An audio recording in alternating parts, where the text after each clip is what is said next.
के कैसे भुलाई सुनए हमर भाई भेजा द पागल खाना में। तू पगली के कैसे भुलाई सुनए हमर भाई भेजा द पागल खाना में।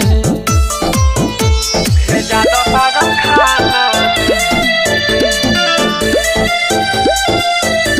भेजा द पागल खाना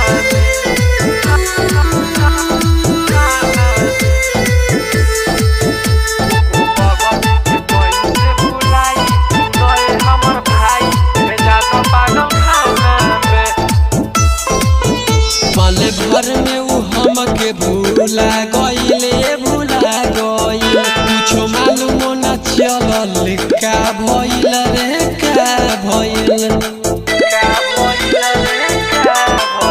पले भर में उ हमके भूला गइले भूला गइल। कुछो मालूम न चलल का भइल रे का भइल।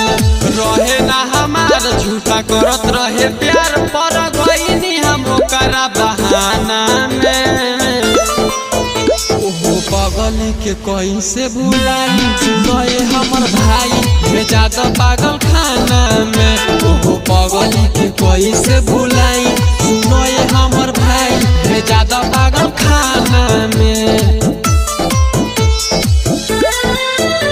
भेजा द पागल खाना करण कश्यप भेजा द पागल खाना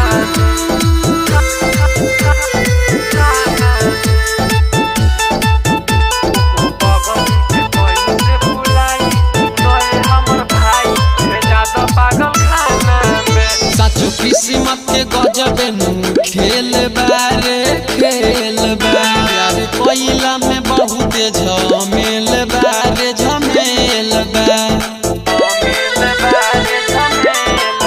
सचो किस्मत के गजब खेल बारे खेल बारे कोयला में बहुत झमेल बारे झमेल बा। ओम प्रकाश के हूँ चोरी विश्वास जाके जुड़ राइटर राना से। ओहो पगली के कैसे भुलाई सुनए हमर भाई भेजा द पागल खाना में। ओहो पगली के कैसे भुलाई सुनए हमर भाई भेजा द पागल खाना में। Recording by Race music studio Chakiya.